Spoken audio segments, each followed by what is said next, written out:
Look at the Los Angeles skyline today, and your eyes are immediately drawn to the ocean-wide plaza towers. They sit completely unfinished, their glass panels covered top to bottom in brightly colored graffiti tags. These three structures represent hundreds of millions of dollars in frozen capital. The construction cranes stopped moving years ago, leaving a massive, empty concrete skeleton sitting directly in the middle of one of the wealthiest cities on Earth. It is easy to look at this and see a single, unfortunate real estate deal.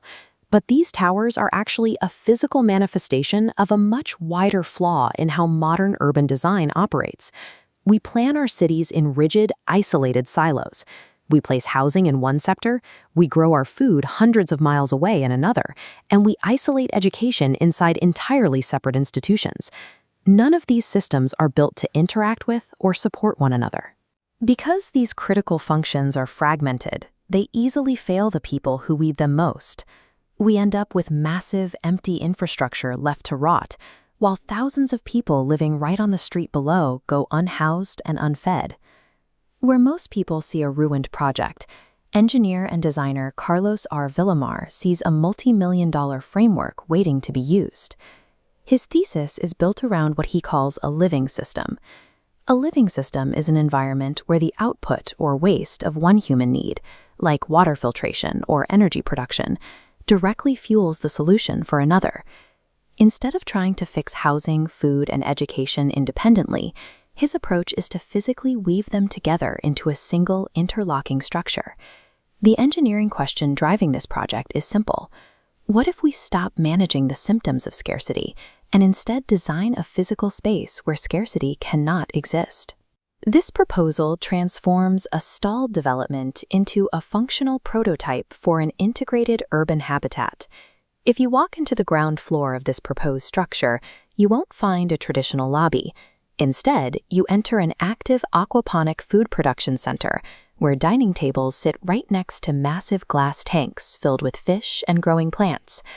Aquaponics is a food production system that couples raising aquatic animals with hydroponics, or growing plants in water. The fish produce nutrient-rich waste that feeds the overhead plants, and those plants naturally filter the water before it cycles back down to the tanks. Above the public spaces, the mechanical mid-levels transition into high-density agriculture. Entire floors are dedicated to rows of climate-controlled modular farming carts on wheels. Everything here is designed to be lightweight and easily tracked. Every drop of water and watt of light is measured, completely removing the process from unpredictable weather, changing seasons, or distant soil quality. By integrating the farm directly into the architecture of the city, we eliminate the carbon waste of shipping produce across the country, and we remove the vulnerabilities of distant agricultural supply chains. Above the agricultural floors is the residential center. The apartments here are well lit, private, and permanent. They provide a high quality of life, rather than acting as temporary managed shelters. The people living here aren't passive recipients of aid.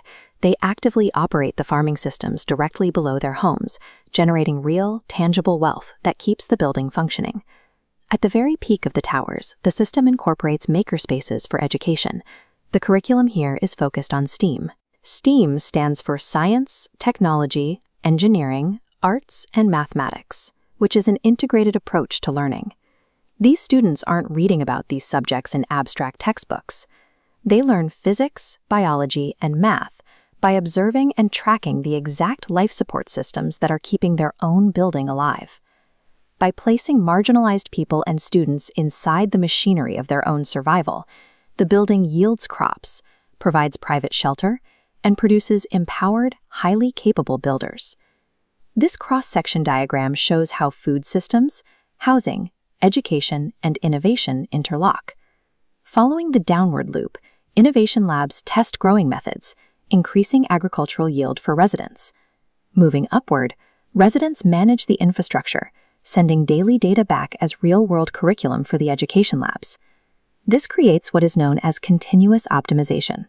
Continuous optimization is a process where a system tracks its own inefficiencies and evolves its methods over time, rather than remaining static. This constant internal feedback loop gives the building immense physical and economic resilience, preventing the exact kind of stagnation that bankrupted the original commercial developers. This diagram illustrates the layout of the three distinct structures, specifically highlighting the third tower, which is dedicated to a commercial hotel and suites. This opens the closed loop to the outside world. Visitors pay to sleep inside a producing urban farm, allowing them to directly witness and interact with a functioning alternative to standard city life. This hospitality wing serves as a physical blueprint to prove to visiting policymakers and investors that their own cities can adopt this architecture. Los Angeles has a long history as a testing ground where global industries and new ideas are born. It is the ideal place to launch a model like this. By establishing this cycle in Los Angeles, the project provides a modular template for other cities to unify their own fragmented systems of housing and food security.